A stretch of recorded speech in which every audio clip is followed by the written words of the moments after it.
मूर्ति पूजा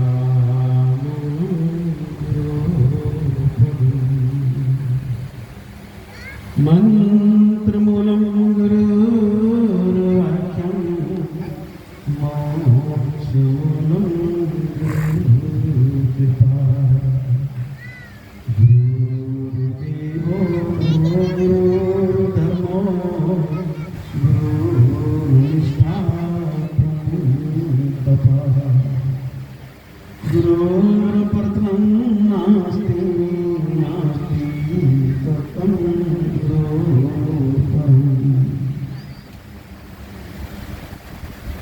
गुरु प्यारे सत्संग जी दोनों से ऐसा संगत जो आज भारी संख्या में हाजिर हो रही है।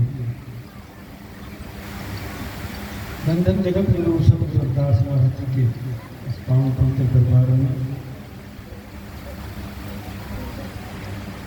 श्री 168 कृष्णा गोपी जी महाराज जी के रहनुमाई में एक कार्यक्रम आयोजन किया गया है, जिसमें पूजनीय संत समाज श्री हरिंदर दास जी आदमपुर, नरसिंह दास सेलवार जी हिसार से, बलबीर दास जी खन्ना से, अवतार दास जी खेड़ू से, चंद प्रकाश जी पठानकोट से और बहुत से संत यहाँ हाजिरी भर रहे हैं। और बड़े गर्व का विषय है कि आज हमारे बच्चों ने यहाँ बड़े अच्छे अच्छे हमको चेताने के लिए जब भजन गाए, कविता के रूप में हमें सुनाने का प्रयास किया। आज इस चीज की खुशी है कि हमारा भविष्य तैयार हो रहा है, क्योंकि इस देश के भविष्य भी तो आप ही हैं। वर्तमान में बतो भाई बहुत भविष्य के भाई। आज वर्तमान में अगर हम तैयार हो जाते हैं, वर्तमान में अपने आप को व्रत लेते हैं, भूत भविष्य की चिंता छोड़ करके, तो हमारा भविष्य हमेशा उज्ज्वल होगा, सुखी होंगे। बाबा साहब जी का बार बार जिक्र किया गया। तो गुरुदास महाराज जी के पावन पवित्र दरबार में आज हम यहाँ के गद्दी के संस्थापक रहे हैं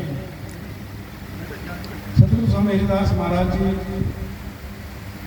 जिनका 57वां प्रसिद्ध समागम हम लोग मना रहे हैं।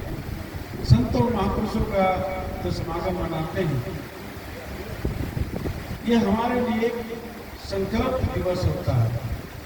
संकल्प के रूप में हम लोग मनाते हैं कि जो महापुरुषों की विचारधारा है उसको अपने जीवन में उतार करके हम भी अपना जीवन कल्याण कर लें, हम भी अपना जीवन आसान कर लें, क्योंकि हमने जीवन को अपने आप को बहुत भारी किया हुआ है, बहुत दुखी किया हुआ है।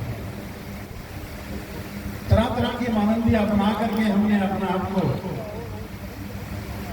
बहुत भारी किया हुआ है। तो गुरु प्यारी शासन जी अभी बताया गया मंच के माध्यम से कि हमारा 18 साल का बच्चा दुख का विषय है। बहुत दुख हुआ सुन करके, क्योंकि जब ऐसे दुख माँ बाप को देखने को मिल जाते हैं तो माँ बाप तो जीते जी मर जाते हैं। तो बच्चा जीते जी गया। इसके ऊपर थोड़ा सा मैं प्रकाश डालता हूँ। जगत गुरु सतगुरु रविदास महाराज जी की पवित्र वाणी है, रथ को चतुर चलावन हारो, खिन हाके खिन निभो राखो नाही आन को सारो। जब रथ रहे साथी ठाके, तन को रथ चलावे, नाम दीन सबे ही ठाके, मन मंगल नहीं गावे। 5 तत्व का ये रत साजो, अर्धे उर्द निवासा, चरण कमल लीला रहियो है गुण गावे रविदासा। जो आया है वो जाएगा, जो चीज मिली है वो बिछड़ेगी जरूर, और जो बनी है वो बिगड़ेगी जरूर। पुत्र है, पुत्री है, पत्नी है, पति है, नौकरी है, परिवार है, ये सब बीच में तो मिलता है, बीच में छूट जाता है। हमेशा के लिए साथ में कोई नहीं है।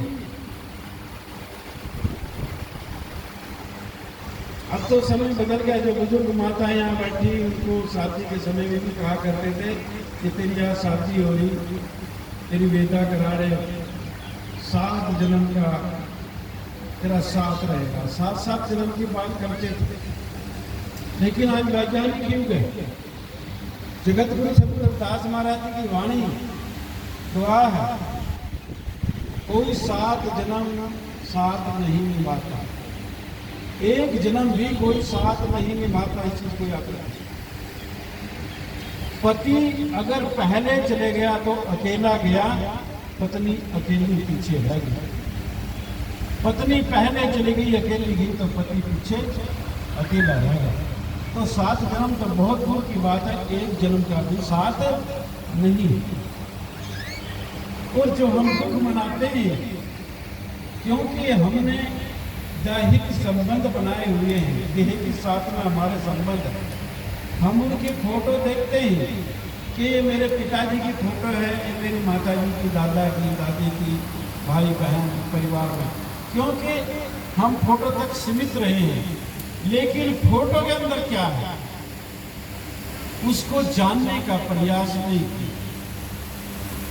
फोटो किसकी है उसको देख करके हम दुखी होते हैं, लेकिन फोटो के अंदर क्या है उस पर कभी ध्यान नहीं दिया। जो उस फोटो के अंदर है वो तो सदा है, अजर है, अमर है, अविनाशी है। उसका कभी जन्म, मरण, गर्भ, बुढ़ापा कुछ भी तो नहीं है, वो सड़ता गलता भी नहीं है। और जो जिस देह के अंदर वो रहता है, वो देह 5 तत्वों से बनी हुई है। भूमि, जल, तेज, वायु, आकाशा 5 तत्व है जिससे ये देह बनी हुई है। जिसको जगत गुरु सतगुरु रविदास महाराज ने फरमाया, ये रथ है, ये रथ है, ये जड़ है, इसमें ज्ञान नहीं है। जो 2 चीज अनादि बताई है संसार में, जड़ और चेतन, जो आंखों से दिखता है सब जड़ है, अपार शक्ति है, लेकिन खुद को जानने की शक्ति उसमें नहीं है। हमारे घरों में हमारे महापुरुषों की, परिवार वालों की और किसी की भी बहुत से चित्र हम टांग के रखते हैं, क्योंकि हमारी श्रद्धा का विषय हम लोग टांगते हैं। लेकिन वो चित्र, वो मूर्तियां, वो फोटो आपको नहीं जानती। आप उनको जानते हैं कि ये हमारे दादा की है, दादी की है, या हमारे और परिवार की है, किसी की है, बस फोटो तक हमारा संबंध है। आपने सुना होगा माताओं के मुंह से कि माताएं कहती है कि मेरा तो 2 महीने का था, मेरा तो 4 महीने का था। ये माँ की पवित्र कोख से ही जाना शुरू हो जाता है, क्योंकि ये शरीर की कोई उम्र नहीं है। ये माँ की पवित्र कोख से जाना शुरू हो जाता है। 2 महीने का हो, चाहे अंदर ही अंदर है, 4 महीने का हो, संसार में आता आता चला जाता है, आने के 1-2 मिनट बाद भी चला जाता है। 100 साल का हो जाए तो भी चला जाता है, 150 साल का हो जाएगा तो भी जाएगा, आखिर जाना पड़ेगा, ये निश्चित है। क्योंकि ये जो शरीर है हमारा, ये बहुत कच्चा है, ये छोड़ना पड़ेगा और इस पर को छोड़ करके जाना पड़ेगा। तो विचार करने के लिए थोड़ा सा जगत गुरु सतगुरु रविदास महाराज जी फरमाते हैं, रथ को चतुर चलावन हारो। इस रथ को चलाने वाला बड़ा चतुर है, बड़ा सूझवान है, बड़ा अकलमंद है। खिन हाके खिन उभो राखो, नहीं आन को सारो। पल भर में चल पड़ता है, पल भर में दौड़ता है, पल भर में बैठता है, पल भर में हंसता है, पल भर में रोता है। कहीं खड्डा आ जाए, रास्ते में गिरता है, गिरता पल भर में बच जाता है, किसी का सहारा भी नहीं होता। गंद पड़ा हो, पैर बचाने की कोशिश करता है, बच जाता है। रथ को चतुर चलावन हारो, इस रथ को चलाने वाला बड़ा सूझवान है। फिर जगत गुरु सतगुरु रविदास महाराज ने आगे एक सवाल खड़ा कर दिया, जब रथ रहे सारथी थाके तब को रथ चलावे। तब रथ तो है लेकिन सारथी थक गया, तब रथ को कौन चलाएगा? रथ है, सारथी थक गया, रथ को छोड़ के एक तरफ हो गया।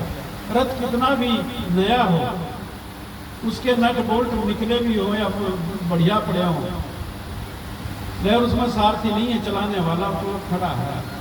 कार है, कार में ड्राइवर नहीं है तो कार चलेगी नहीं, क्योंकि उसमें ड्राइवर नहीं है, ड्राइवर से अलग हो गया। कार खड़ी है, कार नवी है चाहे पुरानी है। तो ये जो 5 तत्व का रथ है, ये नवा है चाहे पुराना है, और इसमें जो सुपर पावर है, जिसका अध्यास, जिसकी साधना संत महापुरुष करते हैं। संत महापुरुष शरीर की नहीं करते, शरीर को तो सामाजिक दृष्टि से संभाल के रखना पड़ता है, लेकिन अंदर की ये साधना है। तो जगत गुरु सतगुरु रविदास महाराज जी फरमाते, जब रथ रहे सारथी थाके तब को रथ चलावे। रथ तो है लेकिन सारथी थके, तब रथ को कौन चलाएगा? कार है, ड्राइवर नहीं है, फिर कार को कौन चलाएगा?